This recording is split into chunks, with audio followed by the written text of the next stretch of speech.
Bonjour à tous, cette capsule pour envisager la détermination d'une union infinie. Donc on va commencer par la première union infinie proposée, l'union pour n entier des intervalles fermés du type moins n plus n.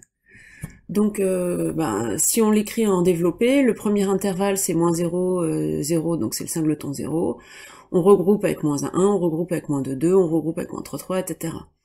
Donc, ce dont on s'aperçoit, c'est que le premier est inclus dans le deuxième, qui est inclus dans le troisième, etc. C'est-à-dire que j'ai appelé IN cet intervalle-là, IN est inclus dans IN plus 1. On dit que IN est croissante pour l'inclusion, c'est un vocabulaire que j'utiliserai plusieurs fois dans l'année. Forcément, les gens qui sont dans I2, c'est-à-dire tous les réels de moins de 2, puisqu'ils sont dans I2, ils sont dans l'un des IN, donc ils sont dans l'union. Être dans l'union, c'est être dans l'un des intervalles. La question, c'est qu'est-ce qu'on obtient lorsqu'on regroupe tous les gens de tous ces intervalles, ça s'appelle des segments, hein, de tous les segments IN. On a l'impression que ça va grossir, grossir, grossir, et que ça s'arrêtera jamais. Bon, si ça s'arrête jamais, ça veut dire que finalement A, c'est R tout entier. Donc on va essayer de voir si A, c'est effectivement, comme on en a l'impression, R tout entier. Donc on va démontrer ça par double inclusion. Il y a une inclusion qui est évidente, c'est tous les gens de A, ce sont forcément des réels. Si on regroupe tous ces gens-là, c'est des réels. Donc je l'ai détaillé ici, si x est dans A, il est dans l'un des IN, et comme IN c'est un intervalle réel, ben, le x il est réel, donc A est inclus dans R, ça c'est l'inclusion évidente. Vous remarquerez que pour A, j'ai utilisé différentes notations, j'ai fait exprès, ici j'ai écrit n va de 0 à l'infini, là j'ai écrit n est dans grand N, et là j'ai écrit n positif.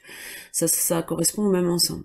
Donc, inclusion réciproque, on va prendre quelqu'un dans R, et montrer qu'il est dans A. Et montrer qu'il est dans A, ça veut dire trouver un intervalle dans lequel il se trouve. Trouver un intervalle moins nn dans lequel il se trouve. Donc, est-ce qu'on peut trouver un n entier tel que le x que j'ai pris, qui est vraiment quelconque, il soit dans IN. Prenons un exemple tout bête, donc exemple pour comprendre, ça va pas me servir dans la démo, mais c'est pour comprendre ce que je vais faire.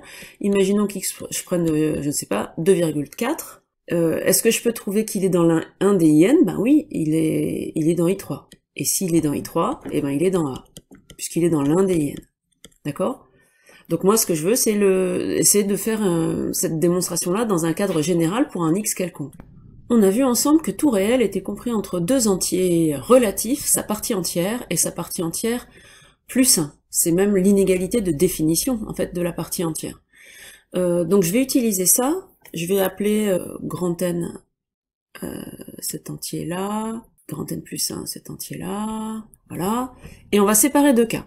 En fait, si le x il était positif, donc premier cas, x est positif, à ce moment-là, ce nombre-là, il est positif aussi, puisqu'il est plus grand, et donc x, il va être entre grand N plus 1 et 0 il est plus grand que moins grand N plus 1.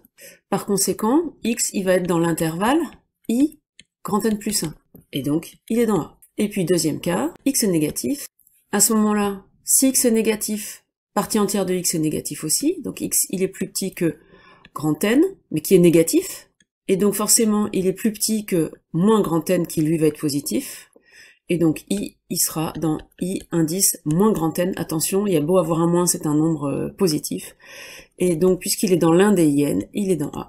Donc dans tous les cas, un réel est dans A. Donc là on vient de démontrer l'autre inclusion, un tout réel est dans A. Par double inclusion, une première inclusion ici, une deuxième inclusion ici, et bien A égale R.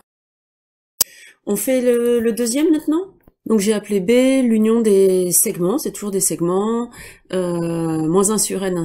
J'ai appelé JN le segment en question, et on constate que quand n augmente, les JN rétrécissent, entre guillemets, c'est-à-dire que JN, elle est décroissante pour l'inclusion.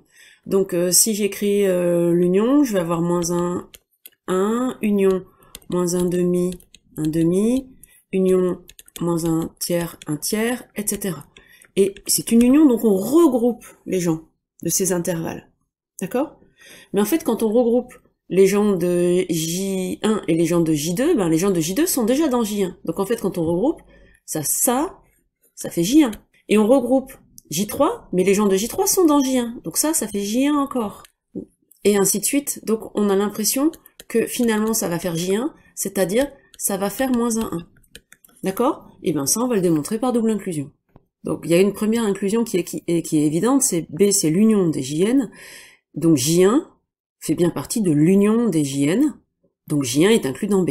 D'accord? Donc il y a une inclusion évidente, c'est J1 est incluse dans l'union des JN, c'est-à-dire J1 est inclus dans B.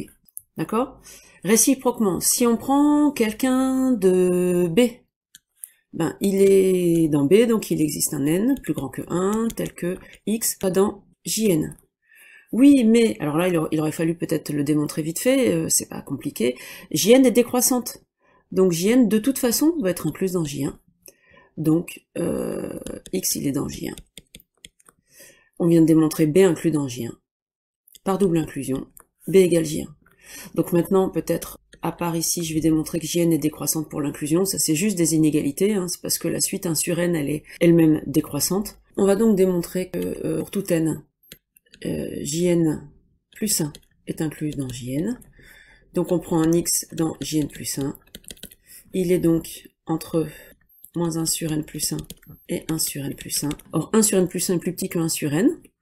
Et en passant à l'opposé, on multiplie par moins 1, ça change le sens. Donc on va se retrouver avec ça. Donc x, il est bien entre moins 1 sur n et 1 sur n. Donc x, il est dans Jn.